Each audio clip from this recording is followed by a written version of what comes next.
Pasca insiden oknum TNI menembak warga di wilayah Detasmen TNI Angkatan Udara Mutiara Palu, Komandan Lanut Sultan Hasanuddin dan jajarannya langsung melakukan kunjungan ke kota Palu pada Jumat pagi.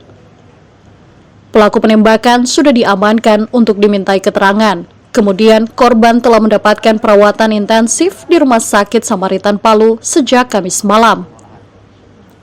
Dan Lanut Sultan Hasanuddin, Marsikal Pertama TNI Bonang Bayu Aji bilang, pihaknya menjamin seluruh biaya pengobatan korban. Selain itu, santunan juga telah diberikan ke keluarga korban. Pembiayaan semuanya kita yang ini, Pak. Pembiayaan rumah sakit seluruhnya kita yang menyelesaikan, termasuk santunan nanti kita berikan untuk meringankan beban keluarga.